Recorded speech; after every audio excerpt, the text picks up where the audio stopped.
Hi friends, ఈ వీడియోలో చాలా టేస్టీగా ఉండే ఇన్స్టెంట్ మినీ చోకో లావా కేక్స్ని ఎలా ప్రిపేర్ చేసుకోవాలో చూపించబోతున్నాను. ఇవి చాలా ఈజీగా ప్రిపేర్ చేసుకోవచ్చండి. ఓన్లీ 3 ఇంగ్రీడియంట్స్తోనే చాలా ఇన్స్టెంట్గా ఈ రెసిపీని ప్రిపేర్ చేసేసుకోవచ్చు. పిల్లలు చాలా ఇష్టంగా తింటారు. చాలా టేస్టీగా కూడా ఉంటాయి. ఈ ఇన్స్టెంట్ మినీ చోకో లావా కేక్స్ని చాలా తక్కువ ఇంగ్రీడియంట్స్తో తక్కువ టైంలో ప్రిపేర్ చేసుకోవచ్చండి. కేవలం 10 నిమిషాల్లోనే ప్రిపేర్ అయిపోతాయి. లేట్ చేయకుండా రెసిపీని స్టార్ట్ చేసేద్దాము. ఫస్ట్ చాక్లెట్ని మెల్ట్ చేసుకోవాలి. దీనికోసం డబుల్ బాయిలింగ్ మెథడ్లో చాక్లెట్ తురుమును కానీ లేదంటే చాక్లెట్ చిప్స్ని కానీ 1 కప్ వరకు వేసుకుని చాక్లెట్ని మెల్ట్ చేసుకోవాలి. ఇలా చాక్లెట్ తురుము వేసుకున్న తర్వాత 1 టేబుల్ స్పూన్ కాచి చల్లార్చిన పాలను కూడా వేసుకుని ఇలా బాగా మిక్స్ చేసుకుంటూ చాక్లెట్ని మెల్ట్ చేసుకోవాలి. ఇందులో పాలు ఎక్కువ వేయకూడదు. 1 టేబుల్ స్పూన్ పాలు అయితే సరిపోతాయి. ఇలా కంటిన్యూస్గా మిక్స్ చేస్తూ ఉంటే చాలా తొందరగా ఈ చాక్లెట్ మెల్ట్ అయిపోతుంది. సో చాక్లెట్ ఇలా స్మూత్గా ఉండేలాగా మెల్ట్ చేసుకోవాలి. ఇది చూడడానికి కన్సిస్టెన్సీ ఇలా ఉండాలి. ఈ చాక్లెట్ మీకు బాగా ఎక్కువ రన్నింగ్ కన్సిస్టెన్సీలో ఉంటే ఇందులో మీరు కొంచెం చాక్లెట్ తురుముని యాడ్ చేసుకోండి. లేదంటే బాగా థిక్గా చాక్లెట్ సిరప్ ఉంది అంటే ఇంకొంచెం పాలని యాడ్ చేసుకోవాలి. చాక్లెట్ సిరప్ ఇలా ప్రిపేర్ చేసుకున్న తర్వాత కొద్దిగా చాక్లెట్ని తీసి ఒక బౌల్లోకి వేసుకోవాలి. ఎక్కువ వేయకూడదండి. ఒక 2 స్పూన్స్ వరకు చాక్లెట్ సిరప్ని వేసుకుని ఈ బౌల్ని హాఫ్ అన్ అవర్ పాటు ఫ్రిడ్జ్లో పెట్టుకోవాలి. నెక్స్ట్ ఏదైనా ఒక బిస్కెట్ ప్యాకెట్ని తీసుకోవాలి. నేను ఇక్కడ మ్యారీగోల్డ్ బిస్కెట్ ప్యాకెట్ తీసుకున్నానండి. ఇది 150 గ్రామ్స్ వరకు ఉంటుంది. మీరు ఇదనే కాదు ఏదైనా సరే బిస్కెట్ ప్యాకెట్ని యూజ్ చేసుకోవచ్చు. ఈ బిస్కెట్స్ని బాగా చిన్న ముక్కల కింద చేసుకుని ఒక మిక్సీ జార్లోకి వేసుకోవాలి. సో ఇలా అన్నిటినీ కూడా పీసెస్ కింద చేసుకున్న తర్వాత జస్ట్ 5 to 10 సెకండ్స్ పాటు గ్రైండ్ చేసుకుంటే సరిపోతుంది. బాగా మెత్తగా పౌడర్లా చేసుకోవాలండి. బాగా ఫైన్ పౌడర్ చేసుకున్న తర్వాత ఈ బిస్కెట్ పౌడర్ని ఒక బౌల్లోకి ట్రాన్స్ఫర్ చేసుకుని ఆల్రెడీ మెల్ట్ చేసి పెట్టుకున్న చాక్లెట్ సిరప్ని వేసుకోవాలి. నేను ఇక్కడ చాక్లెట్ ఫ్లేవర్ ఉన్న బిస్కెట్ ప్యాకెట్ని యూజ్ చేయలేదు కాబట్టి ఇక్కడ నేను చాక్లెట్ సిరప్ని వేస్తున్నాను.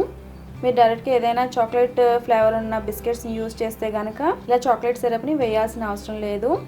మీరు ఏదైనా ఓరియో బిస్కెట్స్ కానీ లేదంటే ఏదైనా బోర్బాన్ బిస్కెట్స్ కానీ వేరే ఏదైనా చాక్లెట్ ఫ్లేవర్ ఉన్న బిస్కెట్స్ని యూజ్ చేసినట్లయితే ఇలా చాక్లెట్ సిరప్ వేయాల్సిన అవసరం లేదండి. ఇక్కడ నేను మ్యారీగోల్డ్ బిస్కెట్స్ తీసుకున్నాను కాబట్టి ఇక్కడ నేను చాక్లెట్ సిరప్ వేస్తున్నాను. ఇలా చాక్లెట్ సిరప్ వేసుకున్న తర్వాత ఇందులో కొద్దిగా కాచి చల్లార్చిన పాలు వేసుకుంటూ బాగా మిక్స్ చేసుకోవాలి. ఇక్కడ నాకు 150 గ్రామ్స్ బిస్కెట్ ప్యాకెట్కి 3/4 కప్ వరకు పాలను వేసాను. పాలు ఇంతే క్వాంటిటీ అని కరెక్ట్గా ఏమీ ఉండదండి. మీకు రిబ్బన్ కన్సిస్టెన్సీ వచ్చేంత వరకు కూడా పాలు వేసుకుని మిక్స్ చేసుకోవాలి. ఇది only 3 ingredients mini choco lava cake కాబట్టి ఇందులో నేను బేకింగ్ పౌడర్ యూజ్ చేయట్లేదండి. మీకు ఇందులో బేకింగ్ పౌడర్ కావాలన్నా కూడా వేసుకోవచ్చు. లేదా బేకింగ్ పౌడర్ వేయకపోయినా కూడా చాలా బాగా వస్తాయి. మీకు ఎక్కువ ఫ్లఫీగా కావాలి అంటే కొద్దిగా చిటికెడు బేకింగ్ పౌడర్ వేసుకుంటే సరిపోతుంది. ఈ కన్సిస్టెన్సీ వచ్చేంత వరకు కూడా మీరు పాలు వేసుకుని మిక్స్ చేసుకోవాలి. నేను 3/4 కప్ వరకు పాలను యూజ్ చేశాను. బ్యాటర్ ఈ కన్సిస్టెన్సీ వచ్చిన తర్వాత దీన్ని పక్కన పెట్టుకోవాలి. నెక్స్ట్ ఆల్రెడీ మనం ఫ్రిడ్జ్లో పెట్టుకున్న చాక్లెట్ని చెక్ చేసుకుందాము. ఈ ఫ్రిడ్జ్లో పెట్టిన తర్వాత ఇది కొంచెం థిక్ అవుతుందండి. చూడడానికి ఇలా ఉంటుంది. దీన్ని కూడా పక్కన పెట్టేసుకుందాము. నెక్స్ట్ గుంత పొంగనాలు చేసుకునే దాంట్లో ఆయిల్ కానీ గీని కానీ స్ప్రెడ్ చేసుకుని ప్రిపేర్ చేసి పెట్టుకున్న బ్యాటర్ని అన్నిటిలో కూడా కొద్దిగా వేసుకోవాలి. ఇలా అన్నిటిలో కూడా బ్యాటర్ని వేసిన తర్వాత చాక్లెట్ని ఇలా చిన్న బాల్స్ కింద చేసి పెట్టుకోవాలి. కరెక్ట్గా సెంటర్లో ప్లేస్ చేసి పెట్టుకోవాలండి. మనకి వేరుశనగ ఉంటుంది కదా, గ్రౌండ్నట్ అంత సైజ్ తీసుకుని కరెక్ట్గా సెంటర్లో ఈ చాక్లెట్ని ప్లేస్ చేసిన తర్వాత మళ్ళీ పైన కేక్ బ్యాటర్ని వేసుకోవాలి.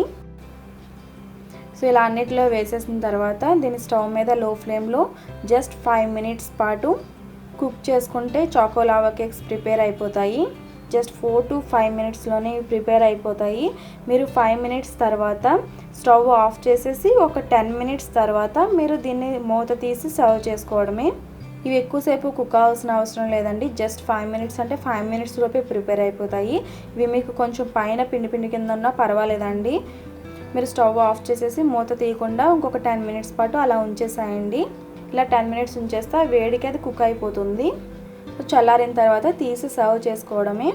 చాలా తక్కువ ఇంగ్రీడియంట్స్తో తక్కువ టైంలో ఈ మినీ చోకో లావా కేక్స్ని ప్రిపేర్ చేసేసుకోవచ్చు. పిల్లలకి ఇవి చాలా బాగా నచ్చుతాయి. ఇవి ఫెయిల్ అయ్యే అవకాశమే లేదండి. ఎవరికైనా కూడా చాలా బాగా కుదురుతాయి.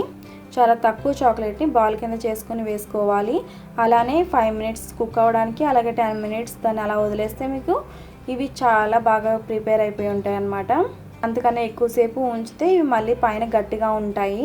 సో అంతేనండి, ఇలా చాలా సింపుల్గా మీరు ఈ మినీ చాకో లావా కేక్స్ని ప్రిపేర్ చేసుకోవచ్చు. చాలా తక్కువ టైంలో తక్కువ ఇంగ్రీడియంట్స్తో ప్రిపేర్ అయిపోతాయి.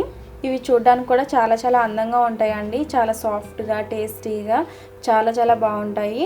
ఈ రెసిపీని మీరు తప్పకుండా ట్రై చేసి మీ ఫీడ్బ్యాక్ని నాకు ఈ వీడియో కింద కామెంట్ సెక్షన్లో తెలియజేయండి. ఈ రెసిపీ మీకు నచ్చితే తప్పకుండా లైక్ చేయండి. ఈ రెసిపీ ఎవరికైనా హెల్ప్ అవుతుంది అనుకుంటే ఈ రెసిపీని మీ ఫ్రెండ్స్ అండ్ ఫ్యామిలీస్కి తప్పకుండా షేర్ చేయండి. మరిన్ని రెసిపీస్ కోసం నా ఛానల్ సబ్స్క్రైబ్ చేయండి. అలాగే తర్వాత వచ్చే బెల్ ఐకాన్ కూడా క్లిక్ చేయండి. Thanks for watching.